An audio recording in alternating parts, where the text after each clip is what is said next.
Yes, hello everyone, welcome back to Newcastle Fans TV.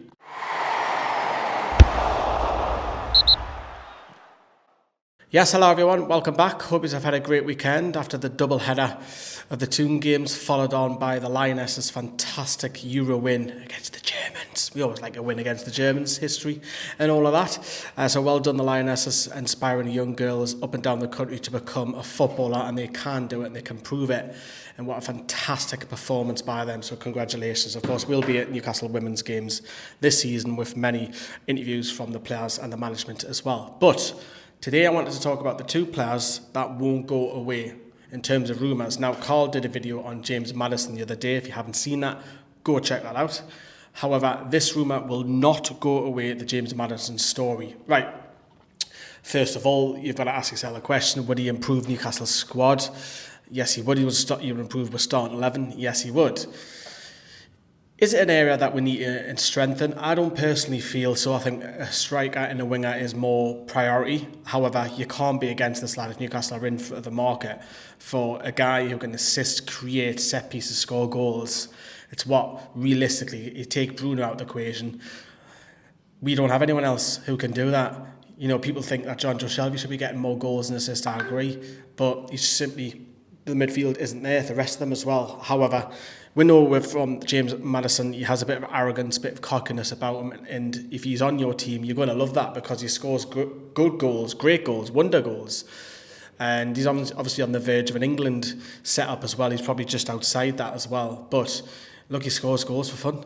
Why wouldn't you not take him? However, Brendan Rodgers was asked about it. Would you sell James Maddison's reported fee for like 35 to 40 million? He kind of laughed it off, didn't he? Shook it off and said, well, no, that's just his left leg, that's worth that. So obviously there's rumours going around in the Telegraph that it's gone up to 40 million, it's going to go up higher from other outlets as well, 45 million. Look, how much do you want to pay for James Maddison? I think the cut-off point for me would probably be 60. And that's a lot of money for a guy who, you know, plays for Leicester, not one of the bigger top 4, top 5 teams. So how do you improve us? I'm not dissing him. You'll massively improve our midfield. I would sign him, of course you would.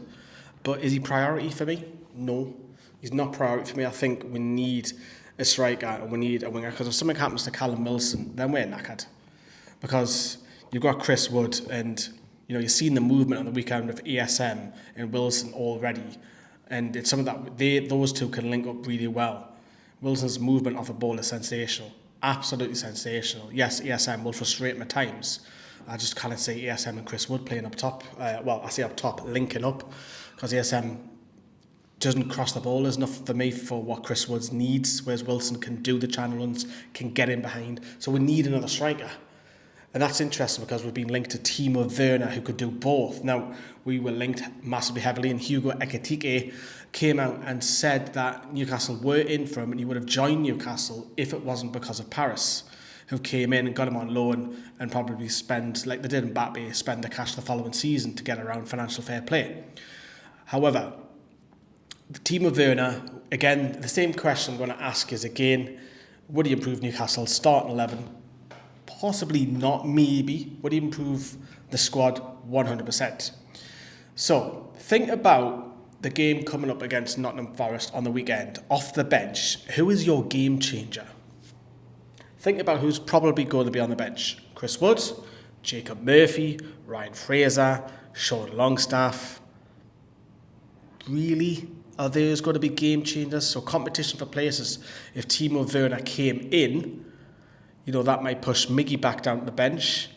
It could swap ESM around. You could rotate. It gives Eddie Howe a lot more options. You look at our midfield. Yes, John Joe Shelby's injured, but you've got 3 positions there, and I feel Joe Willock can quite easily do a job. So really, you've got 4 that need to go into 3, personally, for me. The centre-backs, you know, you've got Dan Burns, Sven Botman, Fabian Schär. You've got 3 great centre-backs trying to vie for 2 positions there. So there's more competition. The goalkeepers, you look at Pope and Dubravka. I think Eddie Howe wants that more competition around the pitch, and Timo Werner would come in, even if it's on loan. I don't feel it's a massive risk being on loan. If it was like, right, we want 40 million for him, because he's seen, in Bundesliga, he was scoring goals for fun, and the Bundesliga is the nearest to the Premier League in terms of style, not in terms of quality, in terms of style, and it's back and forth. So he's scoring goals for fun, came to Chelsea, he was played out wide, he was played up top, he was on the bench, he was rotated, he didn't get a proper, but he still bagged goals. He didn't get like a proper run out, and he's in a position that he would want to play, which is probably up top. But if he comes, you'll have the odd game up top with Callum Wilson injured.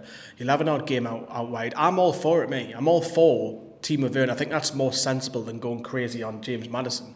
I would sign James Maddison, as I say, but out of those two that are heavily linked, I think I'll go with Werner because it's a safer option, having him on loan, pay 3/4 of his wages, whatever it is, and it will improve us.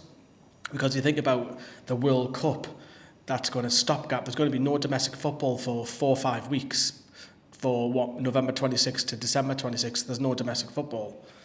So there's going to be games twice a week. There's going to be more injuries. Hence the reason why there's 5 substitutions. There's more impact from the bench. I talk about the bench again. Nottingham Forest on the weekend.